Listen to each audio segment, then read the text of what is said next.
welcome to the Powers in Your Pocket. My name is Makhaje, and today I'm talking about something I'm very passionate about. I'm talking about sport. So today I just want to talk about how playing sport or just being part of some group activity can, number one, get you a job. Number two, make you a better employee or a business person.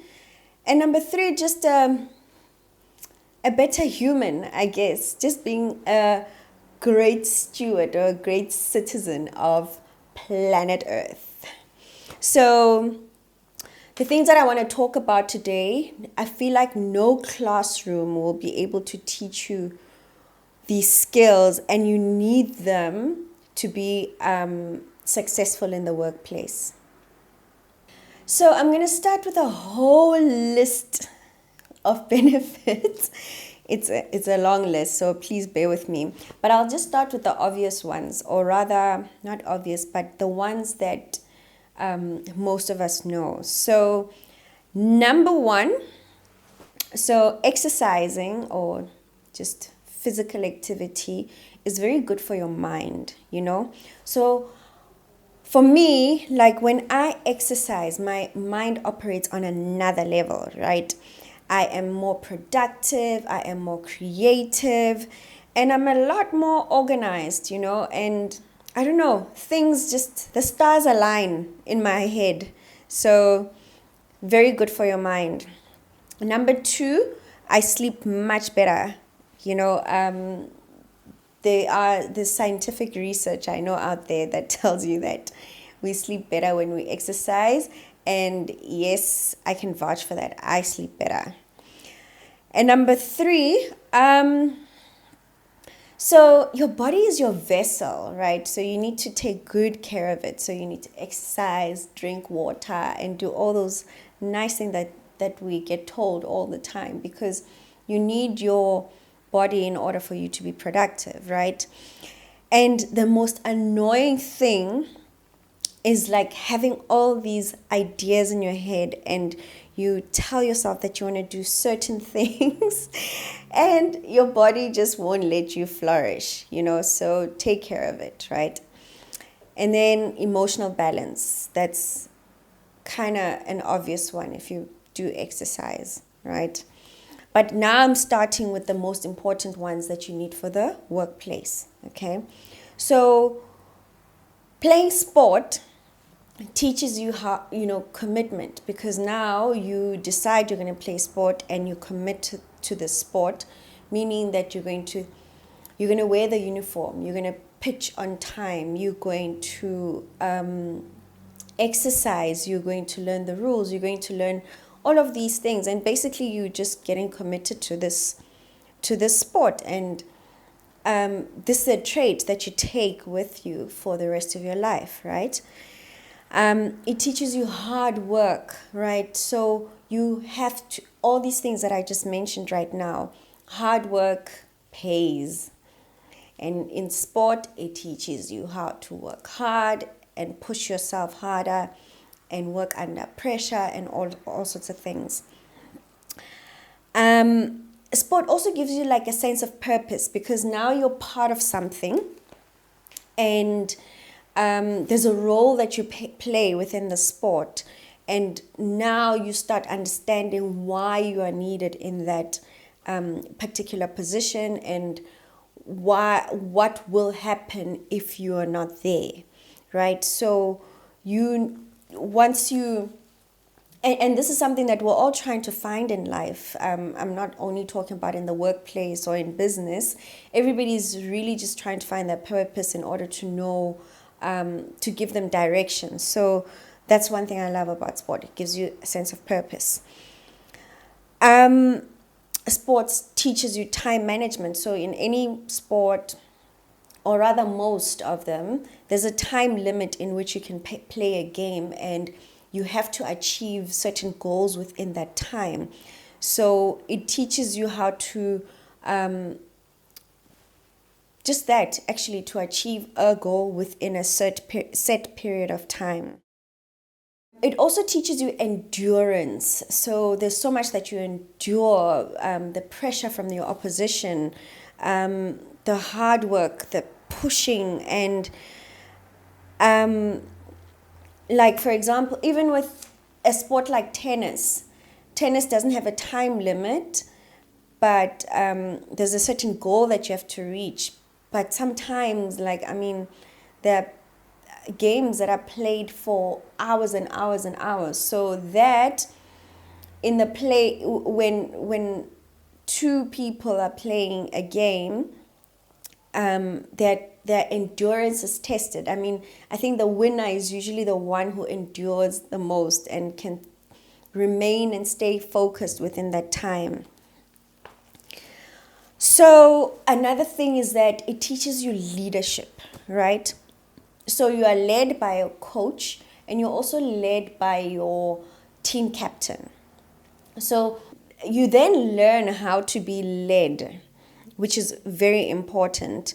But also, it also teaches you that you don't need a position to lead in a team.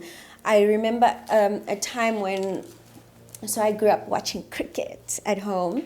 So I remember a match when Makai and Tini, he was not even captain, but he kept pushing his team. I remember that day so well because it taught me something, because I felt like, oh wow, here's a guy, he's just a team player, and everybody looked tired. I mean, it was hot and whatever conditions they have to endure when they play cricket. And there was Makai. It was like, come guys, come boys, and everything. And I was like, oh wow, here's a guy who can just lead without having a position. And this one is very, very, very important. You do not need a position in order to have a voice. Just by being yourself, you can just flourish and you can let yourself be heard. And then sport also teaches you teamwork, right? As I mentioned, you learn how your presence and your absence is felt when you're part of a team. And in any job, in a job interview, they'll always ask you about teamwork. How do you work within a team and so forth? So sports really teaches you how to work in a team. And also it helps you be more confident and for you to be able to communicate better, right? How many of you have like been in a boardroom? And I know a lot of you are going to attest to this. So you're in a boardroom and you want to say something, and then some guy or girl who's much more confident speaks out and commands this attention, and their presence is felt. But you are way smarter than this person. You know you're way smarter than this person, or you have better points, but because you're not confident and you can't communicate, you just keep quiet and sit there in your corner. So sports helps you with this as well. Sports helps you with conflict resolution. I mean, I watch rugby, so isn't it beautiful, like, to watch like the rugby guys when they're fighting and then they hold each other by the neck and everything, and then at the end of the game, they're like brothers again. You know, I mean, they don't. It really ends. The conflict ends in that moment, and then they move right along because there's a game to play and the tries to score, right? So this helps you with conflict resolution because you're working with so many different personalities. You get to learn people. I mean, you'll always be in conflict either with your own teammates or with the opposition or with the ref. You know, sports is fun. But anyway, it helps you with conflict resolution. And then it also helps you with discipline. I mean, there are rules to follow within sport, and you need to learn how to work within these rules. And that applies in your workplace as well as in business.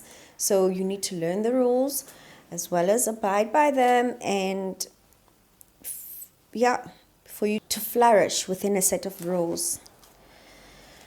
Also, this one is a very important one. Like, sports helps you deal with failure or loss, you know.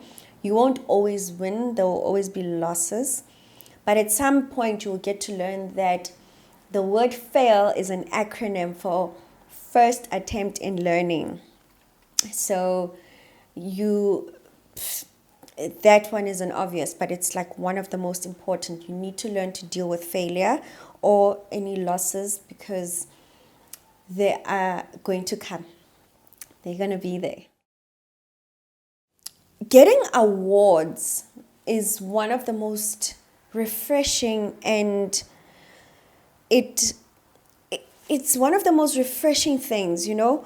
Once you get recognized, you know, that recognition, it always for some reason ignites something within you and pushes you to be better, you know.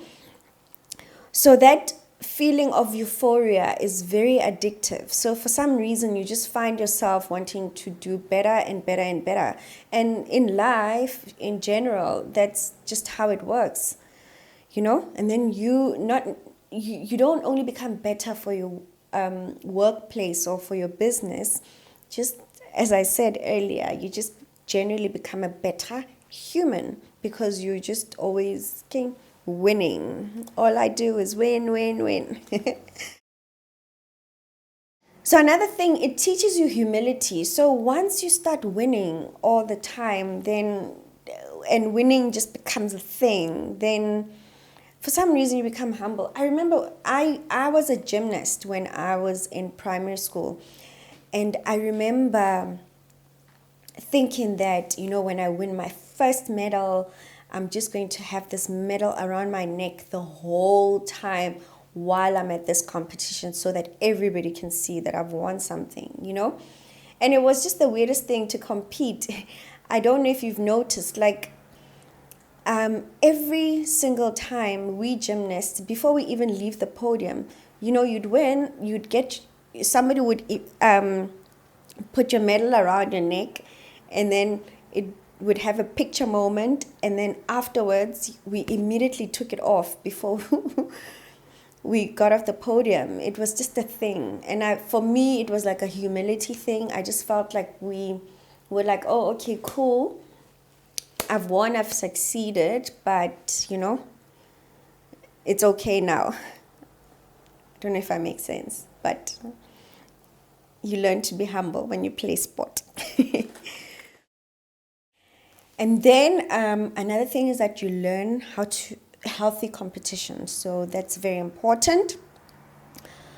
And you know, the camaraderie within your team, it helps you with networking, if I should put it that way, because once you have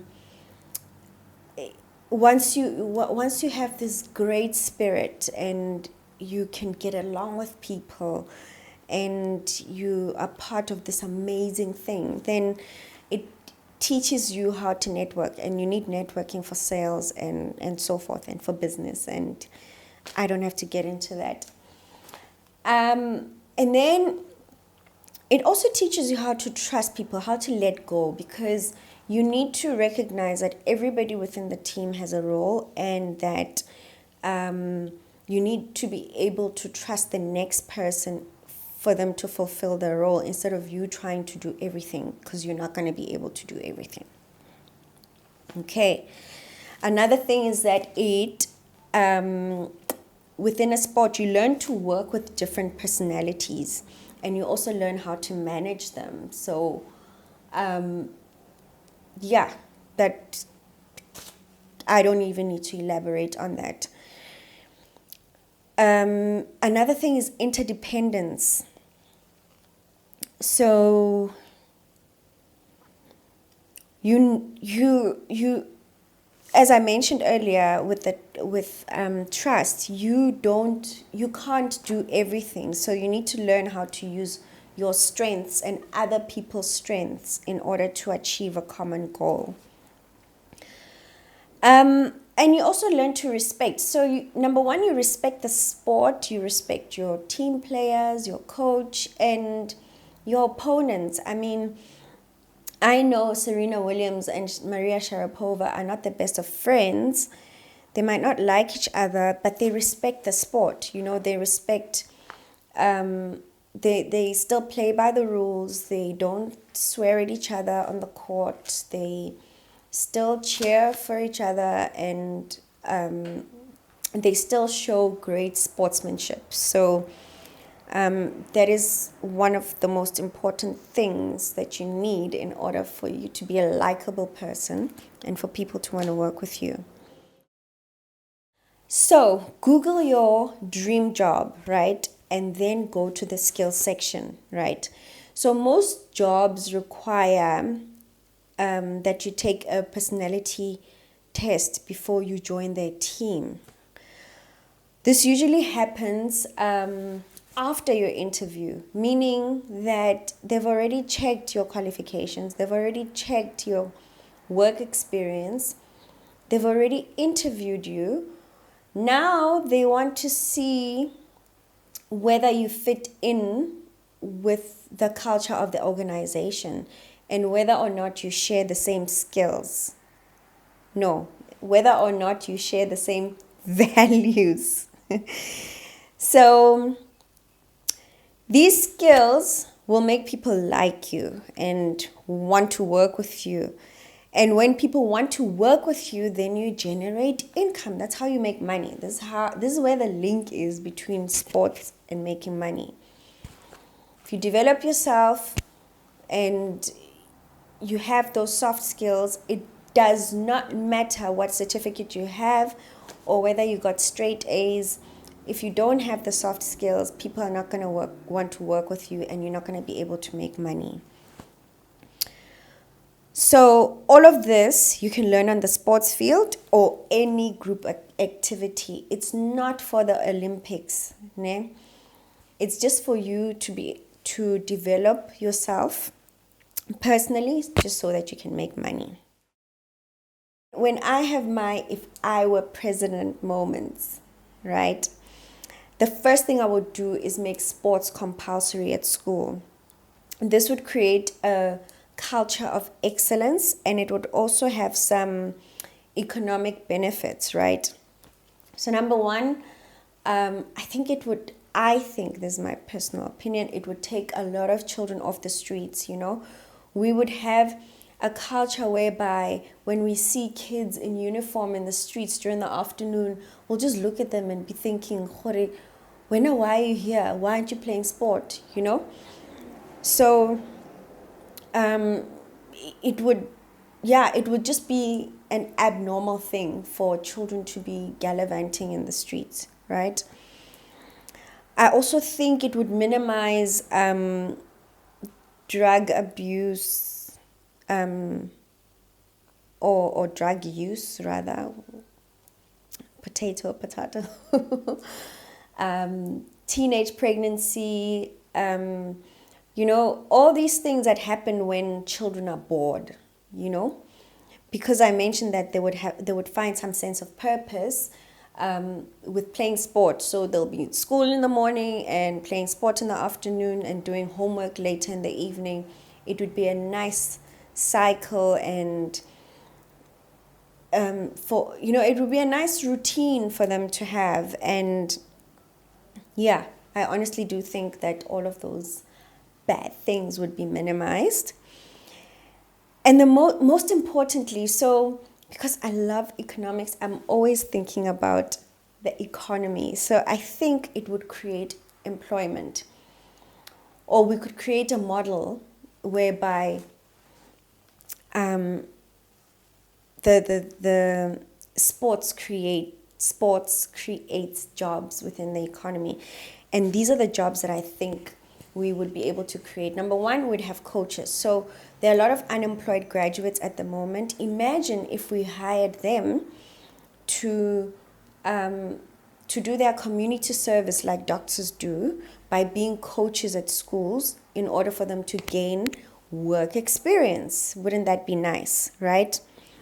And then then we would have to build the sports infrastructure, right? So number one, building a building project always creates employment. But then after building them, because it's kind of once off, somebody needs to maintain them. So that also creates jobs, you know. And then suddenly we have something like what Grey College has with rugby. Kind of, what is it called? But, you know, rugby is on TV now. So now we would have jobs for people on TV, like all the, you know, videographers, sound guys, everybody who works within the TV industry would now suddenly have a job, because now there's so many sports games and matches to record, right? And then suddenly event managers have gigs, because now a sporting event is an event. It needs to be managed. And then another thing, I'm thinking about the things that I do here at EPCT at my business. Suddenly, I also sell corporate gifts and corporate clothing. Now we have to, I could increase my revenue by selling T-shirts and sports equipment and sports uniform, you know. So it could be such a nice spin-off. You know, just making sports compulsory could have so many benefits, not only for the individual, but for the community and the economy at large. In conclusion, please pick a sport or two, right? And then play them for life. It doesn't matter how old you are, whether you've played sport in your life or not, just start today. If you're playing sport already, continue for the rest of your life. It just has so many benefits. Just for you, for us, for the entire world. Something for you to think about. So that's it from me today. If you haven't subscribed to the channel, please do subscribe and comment and let me know if there's anything else that you'd like for me to talk about. I do have a lot of things lined up already, so maybe the things that you're thinking about, I'm already thinking about, but please comment anyway. Let me know what you want to know about. And remember, the power's in your pocket.